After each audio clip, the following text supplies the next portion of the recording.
Ello está con nosotros Francisco Simón, él es sociólogo de carrera, editor de Prensa Comunitaria, ha sido consultor sobre migraciones y pueblos indígenas y ha trabajado en áreas de investigación en la Universidad de San Carlos de Guatemala. Francisco, buenas tardes. Muy buenas tardes, mucho gusto, gracias. Al contrario, Francisco, muchas gracias por tomar esta llamada y por la posibilidad de asomarnos. ¿Qué está sucediendo en estos momentos en Guatemala, Francisco? Bueno, como usted bien lo decía, en Guatemala se enfrenta o se vive una situación de confusión donde no se respeta la democracia y la voz popular expresada en las urnas el 25 y 20 de agosto de los meses pasados. Aquí lo que está en la actualidad es que hoy armaron un caso de la Universidad de San Carlos de Guatemala, la única universidad pública y autónoma del país, donde intentan judicializar y boicotear la juramentación de Bernardo Arévalo y Karen Herrera, que son los máximos y próximos autoridades electas por la población, principalmente por las poblaciones indígenas del país, que van a asumir el nuevo mandatario para el periodo 2024 al 2028. Sin embargo, desde el Ministerio Público, que es una institución que se ha instrumentalizado para perseguir a opositores políticos, tanto políticos, jueces, periodistas, activistas, hoy montaron un nuevo caso para impedir que el nuevo binomio electo asuma la presidencia para el mes de enero, principalmente el 14 de enero del próximo año.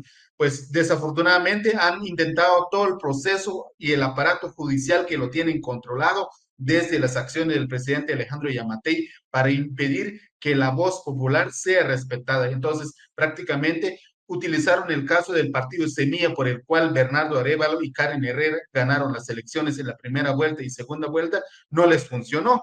Sacaron un caso del sistema informático donde se almacenaban los resultados electorales que pareciera que no les está funcionando. Y hoy, justamente, cuando anoche eligen a los nuevos magistrados de la Corte Suprema de Justicia, que 3 años después de ir postergando el proceso, el Congreso de la República no lograba lograr los votos para elegir a los magistrados. El Congreso está conformado por 160 diputados. De estos 160 diputados se necesitaba 107 votos para elegir a la nueva Corte Suprema de Justicia. Y anoche lo hicieron entre violencias, entre agresiones, restricciones a la prensa. Entonces, justamente coinciden estas acciones y sacan un último caso para intentar impedir que Bernardo Arévalo, que ha sido respaldado por todas las poblaciones de distintos sectores del país, incluso por la comunidad internacional. También ayer hubo una reunión de la Organización de los Estados Americanos, donde en conjunto deciden sancionar a Guatemala y calificarlo como un país donde hay un gobierno que no respeta la voz popular. Claro. Entonces, prácticamente en concreto lo que está en juego es que hay un tercer caso para intentar que el nuevo presidente y la vicepresidenta no asuman el poder el próximo año. Hoy, Francisco, se fueron ejecutando órdenes de aprehensión contra 27 personas. ¿Nos das el contexto, por favor? ¿Cuál es la acusación? ¿Cuál fue el problema original? Y cómo se han ido cumpliendo esas órdenes de aprehensión en este día, Francisco. El caso en concreto es que el año pasado hubo una elección fraudulenta a la rectoría para elegir al rector de la Universidad de San Carlos de Guatemala, como decía al principio, conocida por sus siglas como USAC.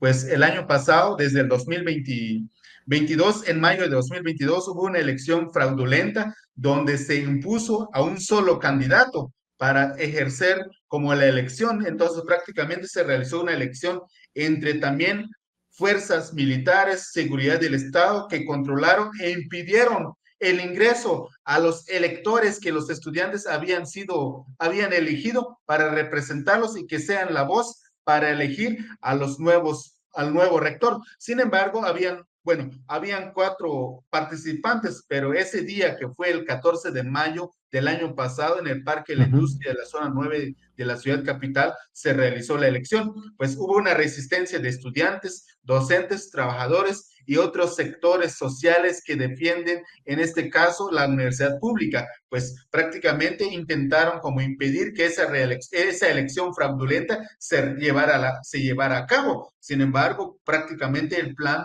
de los corruptos o los golpistas, como los han llamado aquí en Guatemala, funcionó y a toda costa impusieron un actor principalmente conocido como Walter Mazariego, era el exdecano de la Facultad de Humanidades.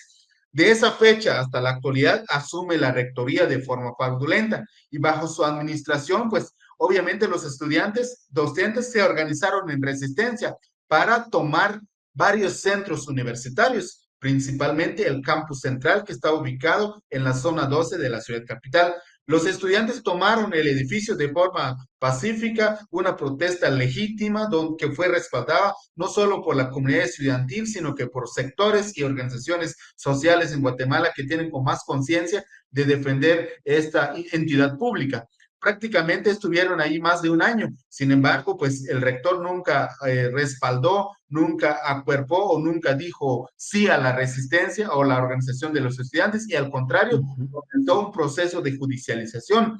Investigó a los estudiantes y principalmente a los que conformaban como parte de la Coordinadora General de Estudiantes y que son prácticamente más de 50 personas y desafortunadamente de forma maliciosa identificaron a 27 que entre estos hay docentes, hay un ex candidato a la rectoría, en este caso Jordán Rodas, ex procurador de la Procuraduría de Derechos en Guatemala, que se encuentra en el exilio, y entre otros políticos, y dentro de estos se encuentra Bernardo Arévalo, Karin Herrera, el binomio presidencial electo, que los quieren como criminalizar por opinar en redes sociales, porque no hay otras pruebas más sustentadas más que por opinar en redes sociales, respaldar la resistencia de los estudiantes. Entonces, en ese sentido, los están sindicando y señalando de varios delitos, desde la asociación ilícita, desde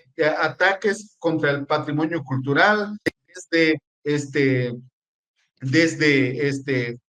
como delitos de asedio, manifestación ilícita, organizaciones ilícitas, una red para criminalizar prácticamente a estudiantes. Bien, Francisco, a estas alturas, ¿cuántas de esas órdenes de aprehensión se habrán cumplido ya?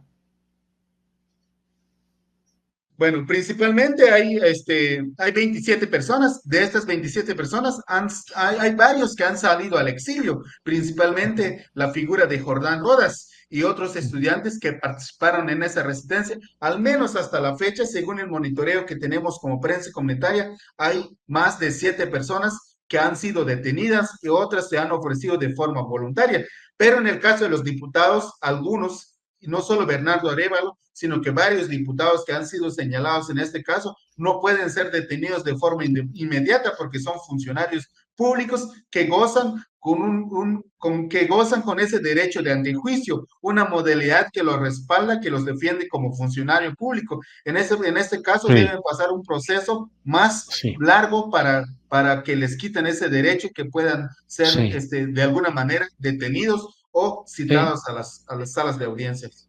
Francisco, leyendo la información, particularmente en prensa comunitaria, veo que ya hay movilizaciones, ya hay convocatorias a la defensa de estas personas que están siendo detenidas y en general del proceso constitucional que eligió a un nuevo presidente al cual ahora, mediante un golpe judicial y un golpe mediático, se pretende impedir que tome posesión. ¿Hay ya movilizaciones o convocatorias, Francisco? No, desde el 2 de octubre comenzó un paro nacional indefinido de las autoridades ancestrales para defender la democracia. Hoy se suma este nuevo caso y hay movilizaciones de estudiantes, incluso las asambleas de autoridades indígenas se encuentran en sesiones permanentes, obviamente a pesar del rechazo contra las acciones del Ministerio Público, principalmente contra las acciones de la fiscal general Consuelo Porras, sancionada por Estados Unidos y calificada por el mismo país como corrupta y antidemocrática por socavar todos los procesos electorales en Guatemala. En contra de ella y principalmente de esta figura, hay movilizaciones ya de estudiantes. Incluso anoche que eligieron a las nuevas autoridades de la Corte Suprema de Justicia y que intentaron de alguna manera conformar una comisión para investigar a los magistrados del Tribunal Supremo Electoral, que es la entidad encargada de velar que se respeten los resultados electorales, pues Ayer que intentaron también aprobar el presupuesto para el próximo año que está con candados de corrupción, habían ya organizaciones protestando en ese lugar, sin embargo, fueron desalojados con violencia. Hasta ahora, el Congreso de la República está custodiado por más de 2.500 agentes de la Policía Nacional Civil, entre fuerzas especiales, como los conocemos en Guatemala, como funcionarios de antimotines, que su función es prácticamente criminalizar, desalojar o violentar las protestas pacíficas. Hoy, actualmente, ahorita en frente del Palacio Nacional de la Justicia, hay ya movilizaciones de estudiantes acuerpando y exigiendo justicia y libertad por estas personas ya detenidas. Bien, pues la verdad, gracias por toda esta información y el contexto, Francisco Simón. Saludos a ti, a usted en lo personal, saludos a los compañeros de prensa comunitaria y seguimos adelante. Gracias, Francisco. Gracias por el espacio. Nos vemos. Saludos. Hasta luego. Gracias.